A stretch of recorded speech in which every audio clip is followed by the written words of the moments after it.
Hello friends, ಎಲ್ಲರಿಗೂ ನಮಸ್ಕಾರ. ಶ್ರೀಕೃಷ್ಣ ಕ್ರಿಯೇಷನ್ಸ್ಗೆ ನಿಮ್ಮೆಲ್ಲರಿಗೂ ಸ್ವಾಗತ.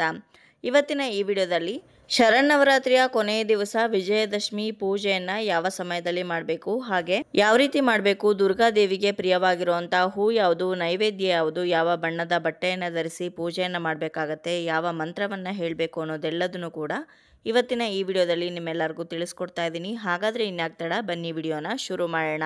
ದುರ್ಗಾದೇವಿಯು ರಾಕ್ಷಸರನ್ನ ಸಂಹಾರ ಮಾಡೋದಕ್ಕೋಸ್ಕರ 9 ಅವತಾರಗಳನ್ನು ಎತ್ತಿ ಕೊನೆಯ ದಿವಸ ಅಂದರೆ ವಿಜಯದಶಮಿ ದಿವಸ ರಾಕ್ಷಸರ ವಿರುದ್ಧ ವಿಜಯವನ್ನು ಸಾಧಿಸಿದಂಥ ದಿನ. ಅಷ್ಟೇ ಅಲ್ಲದೆ ರಾಮ ರಾವಣನ ಸಂಹಾರ ಮಾಡಿದಂಥ ದಿನ. ಜೊತೆಗೆ ಪಾಂಡವರು ತಮ್ಮ ಅಜ್ಞಾತವಾಸವನ್ನು ಮುಗಿಸ್ಕೊಂಡು ವಾಪಸ್ ತಮ್ಮ ರಾಜ್ಯಕ್ಕೆ ಹಿಂತಿರುಗಿದಂಥ ದಿನ. ಇಷ್ಟೊಂದು ಶುಭದಾಯಕವಾದಂಥ ಈ ದಿನ ನೀವು ಯಾವುದೇ ಶುಭ ಕಾರ್ಯಗಳನ್ನು ಶುರು ಮಾಡೋದಕ್ಕೆ ತುಂಬಾ ಒಳ್ಳೆಯದು. ಜೊತೆಗೆ ಹೊಸ ವಾಹನಗಳನ್ನು ಖರೀದಿ ಮಾಡೋದಕ್ಕೆ, ಚಿನ್ನ ಬೆಳ್ಳಿಗಳನ್ನು ಖರೀದಿ ಮಾಡೋದಕ್ಕೂ ಕೂಡ ತುಂಬಾ ಸೂಕ್ತವಾದಂತಹ ದಿನ.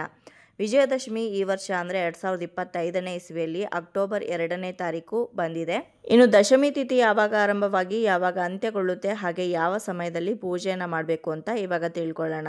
ದಶಮಿ ತಿಥಿ ಆರಂಭವಾಗುವಂಥದ್ದು ಅಕ್ಟೋಬರ್ 1ನೇ ತಾರೀಕು ಬುಧವಾರದ ದಿನ ಸಂಜೆ 7 ಗಂಟೆ 1 ನಿಮಿಷಕ್ಕೆ ಆರಂಭವಾಗಿ ಅಕ್ಟೋಬರ್ 2ನೇ ತಾರೀಕು ಗುರುವಾರದ ದಿವಸ ಸಂಜೆ 7 ಗಂಟೆ 10 ನಿಮಿಷಕ್ಕೆ ಅಂತ್ಯವಾಗತ್ತೆ.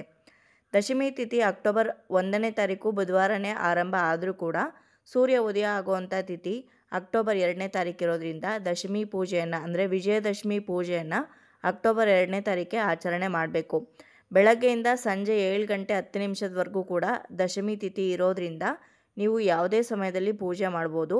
ಅದರಲ್ಲಿ ಪ್ರಮುಖವಾಗಿ ವಿಜಯ ಮುಹೂರ್ತ ಅಂತ ಇದೆ. ಆ ಮುಹೂರ್ತದಲ್ಲಿ ಪೂಜೆ ಮಾಡಿದ್ರೆ ತುಂಬಾ ಒಳ್ಳೆಯದು. ಅದು ಮಧ್ಯಾಹ್ನ 2 ಗಂಟೆ 9 ನಿಮಿಷದಿಂದ 2 ಗಂಟೆ 57 ನಿಮಿಷದವರೆಗೂ ಇದೆ.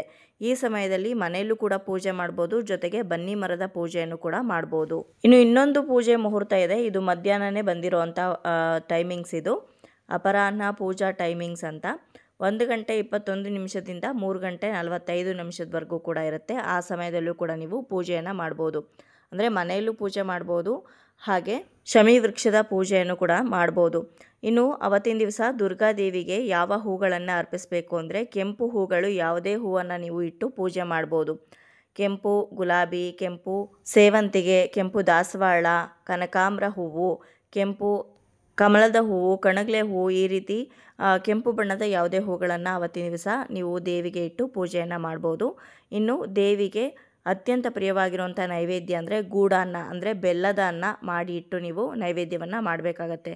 ಅಥವಾ ಬೆಲ್ಲದಿಂದ ಯಾವುದೇ ಸಿಹಿ ಪದಾರ್ಥವನ್ನು ಮಾಡಿ ನೀವು ನೈವೇದ್ಯವನ್ನು ಮಾಡ್ಬೋದು. ಇನ್ನು ಯಾವ ಬಣ್ಣದ ಬಟ್ಟೆಯನ್ನು ಧರಿಸಿ ಪೂಜೆ ಮಾಡಬೇಕು ಅಂದರೆ ಕೆಂಪು ಬಣ್ಣದ ಬಟ್ಟೆಯನ್ನು ಧರಿಸಿ ಪೂಜೆ ಮಾಡಬೇಕು. ಯಾಕಂದರೆ ದುರ್ಗಾ ಮಾತೆಗೆ ಅತ್ಯಂತ ಪ್ರಿಯವಾಗಿರುವಂಥ ಬಣ್ಣ ಅಂದರೆ ಅದು ಕೆಂಪು ಬಣ್ಣ. ಹಾಗಾಗಿ ಇನ್ನು ಯಾವ ಮಂತ್ರವನ್ನು ಪಠನೆ ಮಾಡಬೇಕು ಅಂದರೆ ಓಂ ದುರ್ಗಾ ದೇವಿಯೇ ನಮಃ ಅಂತ 108 ಬಾರಿ ಹೇಳ್ಕೊಂಡು ಅರ್ಚನೆಯನ್ನಾಗಲಿ ಮಾಡ್ಬೋದು, ಅಥವಾ ಪಠನವನ್ನಾಗಲಿ ಮಾಡ್ಬೋದು. ಅಥವಾ ಓಂ ದುಮ್ ದುರ್ಗಾಯೇ ನಮಃ ಅಂತಲೂ ಹೇಳ್ಕೊಂಡ್ರು ನಡೆಯುತ್ತೆ.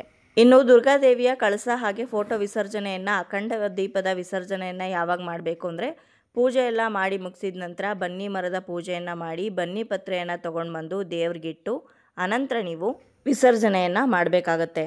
ನೋಡಿದ್ರಲ್ವ ಸ್ನೇಹಿತರೆ, ಇವತ್ತಿನ ಈ ವಿಡಿಯೋದಲ್ಲಿ ವಿಜಯದಶಮಿ ಪೂಜೆಯನ್ನು ಯಾವ ಸಮಯದಲ್ಲಿ ಮಾಡಬೇಕು, ಹಾಗೆ ಯಾವ ಹೂವು, ಯಾವ ನೈವೇದ್ಯ, ಯಾವ ಮಂತ್ರವನ್ನು ಪಠನೆ ಮಾಡಬೇಕು, ಯಾವ ಬಣ್ಣದ ಬಟ್ಟೆಯನ್ನು ಧರಿಸಿ ಪೂಜೆ ಮಾಡಬೇಕು ಅನ್ನೋದನ್ನು ತಿಳಿಸ್ಕೊಟ್ಟಿದ್ದೀನಿ. ಈ ವಿಡಿಯೋ ನಿಮ್ಮೆಲ್ಲರಿಗೂ ಇಷ್ಟ ಆಗಿದೆ ಅಂತ ಭಾವಿಸ್ತೀನಿ. ಇಷ್ಟ ಆಗಿದ್ರೆ ಲೈಕ್ ಮಾಡಿ, ಬೇರೆಯವ್ರಿಗೂ ಕೂಡ ಶೇರ್ ಮಾಡಿ, ಹಾಗೆ ನಿಮ್ಮ ಅನಿಸಿಕೆ ಅಭಿಪ್ರಾಯವನ್ನು ಖಂಡಿತವಾಗ್ಲೂ ಕಮೆಂಟ್ ಮುಖಾಂತರ ಬರೆದು ತಿಳಿಸಿ.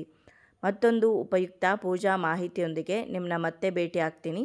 ಅಲ್ಲಿಯವರೆಗೂ ಧನ್ಯವಾದಗಳು. ಲೋಕ ಸಮಸ್ತ ಸುಖಿನೋ ಭವಂತು.